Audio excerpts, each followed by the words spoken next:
Okay mga katadudes, ito na po yung update sa Hyundai Ion. Ito po yung kanyang cylinder head, so malinis na yan.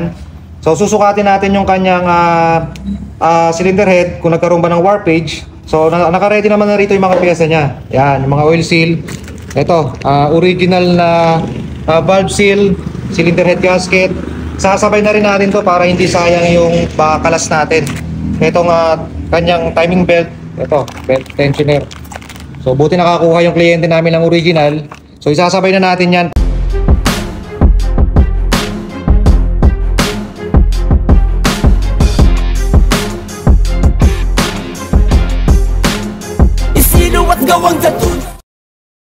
So sukatin natin to using ito filler gauge. So tulad na nagawa ko or nasabi ko before doon sa isang video ko, ang maximum warpage para sa amin is 0.005.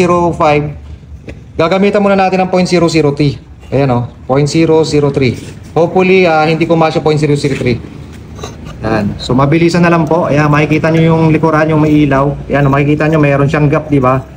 Hanggat hindi pumapasok itong 0.003, all goods po yan. Okay? Ayan, sa gitna. So, ayan. Hindi pa rin. Hindi. Okay? Then, sa unahan. So, ayan. Kitang-kita naman na hindi pumapasok. Then yung pa-cross. Ayan. So dito muna. Ayan. Dito. Dito. Okay. Then sa kabila. Ito medyo malaki yung gap nito Pero sana hindi pa rin pumasok yung 0.003. Ayan. Hindi naman siya pumasok. Dito. Dito. O yun. So mga katadudes, all goods to. Para sa amin, all goods tong kanyang cylinder, hindi din nagkaroon ng warpage. So ngayon, i-install muna namin to para may sampa na natin doon sa kanyang engine block.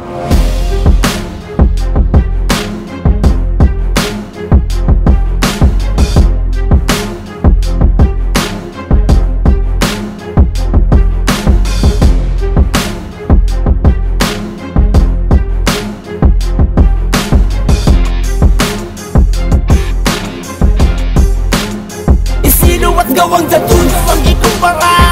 Kilala kaya ang dami nagtiwala. Mekaniko namin ay di pambara-bara. Ito ang pasimuno kaya ginagaya. Isino at gawang datuno ang ikumpara.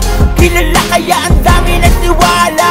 Mekaniko namin ay di pambara-bara. Ito ang pasimuno kaya ginagaya. Kahit marami nang gumaya sa estilo ko, tuloy pa rin ang serbisyo sa mga auto nyo. Iba ang husay at talino ng mekaniko. Lahat ay tunay para sa mga katulad mo. Nandiyan si Boss Ryan, madali mo siyang lapitan. Kung discount ang usapan ay huwag ka mag-alinlangan. Handa niyang ibigay para lahat ay masaya. At syempre sa mga minamahal niya kapwa Agila. Pasensya sa iba kung minsan kayo nainip. Nais lang namin sa diskasya kayo ay masagip. Serbisyong kalidad ang gusto namin parating. Para smooth ang biyahe mo tapos lakas pa ng dating. Bawat biyahe ay panatag kahit sa padumaan. Kaya salamat sa tiwala sa aming kakayahan. Kalidad namin serbisyo ay lahat nakaalam. Kaya dito ka magpunta sa Dadun sa Sakalam. Isino ang gawang Dadun ang ikumpara. Kilala kaya ang dami nagtiwala.